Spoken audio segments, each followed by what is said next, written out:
اللهم صل وسلم وبارك على سيدنا محمد. اهلا بيكم في قناتي مطبخ تيستي بيتي. ازيكم يا حبايبي عاملين ايه؟ بصوا بقى، احنا مهما يعملوا لنا في حلويات جديده واختراعات غريبه واسمائها اغرب، لازم بنرجع وبنحن لحلوياتنا القديمه بتاعت زمان. في الفيديو النهارده هعمل لك احلى وصفه كيك ممكن تدوقيها في حياتك. ميكسات اللذاذه كده بين الكيكه والبسبوسه، مسقيه بالعسل، مدهونه بمربى المشمش ومتغرقه بجوز الهند والمكسرات. هعمل لك النهارده كيكه الرواني بطريقه حلوه وبسيطه وسهله واقتصاديه برضو، هتسد معاكي في اي عزومه، في اي خروجه ممكن تاخديها هديه لحبايبك، حاجه كده في منتهى الجمال. تابعي معايا الفيديو، بس الاول انزلي اعملي لايك على الفيديو ده واشتركي في قناتي وفعلي الجرس عشان يوصلك كل جديد بعمله. في الاول كده هنجهز كميات متساويه من دقيق السميد الناعم اللي هو الدقيق بتاع البسبوسه والدقيق الابيض، هي بتبقى ميكس كده بين البسبوسه وبين الكيكه. انا حطيت كوبايتين بالظبط من دقيق السميد الناعم، عليهم كوبايتين دقيق ابيض. هحط عليهم 3 معالق جوز هند. جوز الهند ضروري، وخصوصا لو انت مستخدمه دقيق السميد اللي هو من عند العطار ما فيهوش روايح. وبحط عليهم كمان 3 معالق لبن بودره، رشه ملح بقى خفيفه، وميكس بقى الحاجات الحلوه دي مع بعضها. دقيق الابيض لازم يدخل في دقيق البسبوسه، ميكسوا كده مع بعض يتزجوا مع بعض كويس. بعد كده في شفشق الخلاط هنزل ب4 بيضات، عليهم كوبايه ونص سكر. كوبايه ونص سكر على المقدار ده هتطلع سكرها مظبوط جدا، لا تزودي ولا تقللي. احط عليهم كمان معلقه كبيره كده، معلقه اكل فانيليا ومعلقه اكل خل. واساسي في الرواني لازم نحط الزبادي، هي بتتعجن اصلا بالزبادي. هحط كوبايتين زبادي، من الزبادي اللي هو العلب ده او حتى زبادي بلدي هتنفع. وهحط عليهم كوبايه وربع زبده سايحه، سمنه، زيت على زبده زي ما تحبي. اظبطي مقدار السمنه لان دقيق السميد بيشرب سمنه كتير جدا. بعد كده هنزل عليهم بمعلقه اكل بيكنج باودر او الكيس الصغير اللي هو ال 16 جرام. المقادير دي مظبوطه جدا يا بنات، وهتديكي كميه حلوه قوي. انا عملت بيها صينيه كبيره. بدور بقى الخلاط وبضرب الحاجات دي كلها مع بعضها لحد ما تختلط كويس مع بعضها، وبنزل بيهم على الدقيق اللي جهزناه في الاول.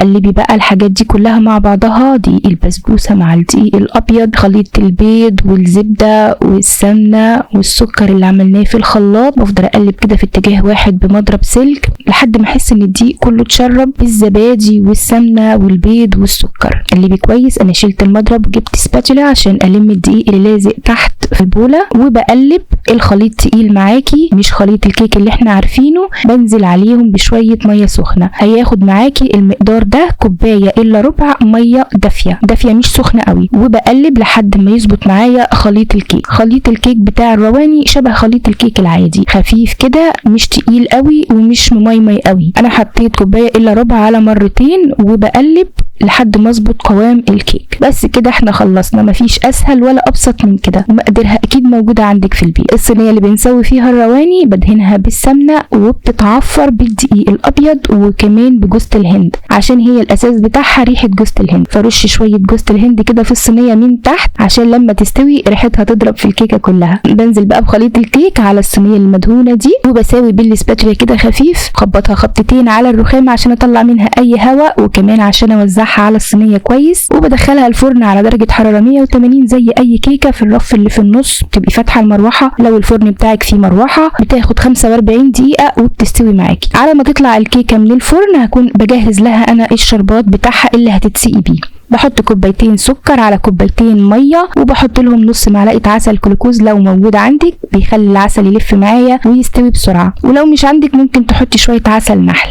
الكيكه طلعت من الفرن اهي زي الفل، 45 دقيقه بالظبط بتستوي وبتبقى معاكي زي الفل. وهي طالعه سخنه كده من الفرن على طول بديها الشربات. الشربات بيكون يدوب دافي، يعني بارد شويه، مش بارد قوي ومش سخن قوي لسه مطفي، يعني بيبقى الشربات دافي. بسقيها بقى بالشربات اللي انا عملته ده، وبيبقى الشربات قوامه خفيف شويه، مش تقيل قوي ومش خفيف قوي.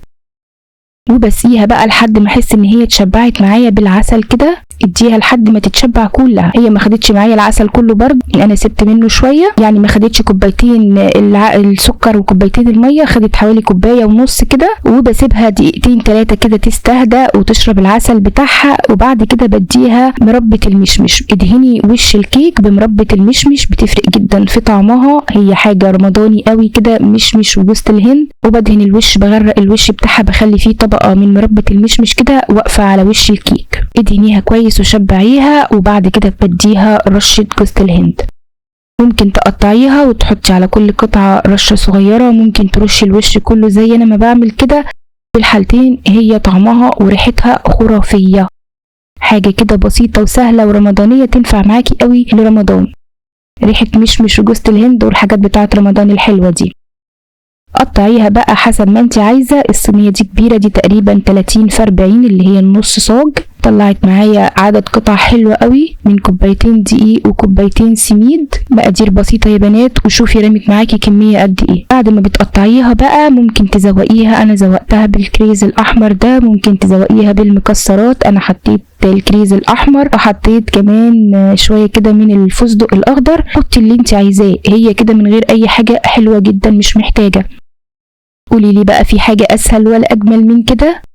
كفاية بس ريحتها وهي مفحفحة في البيت كده بريحة جوز الهند. شايفة الجمال؟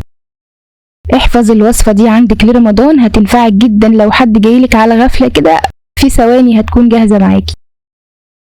تعالي بقى اطلعلك منها قطعة كده وشوفي الحلاوة والجمال من جوه. بصي الكيكة طالعة ماسكة نفسها ازاي، هي لسه برضو مبردتش قوي. شايفة لونها جميل وفاتح، اسفنجية هشة وخفيفة قوي.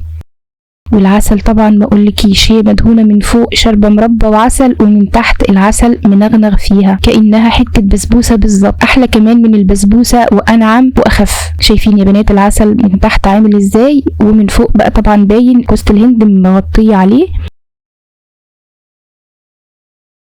والطبقه اللي في النص دي ميكس كده جميل بين الكيكه وبين البسبوسه. بصي بقى قد ايه ناعمه ودايبه وهشه، مش مستحملة حتى الشوكة تنزل فيها، بس هي لسه علشان دافية، لما تبرد هتمسك نفسها كمان شوية زي البسبوسة بالظبط. بالعكس دي كمان أحلى.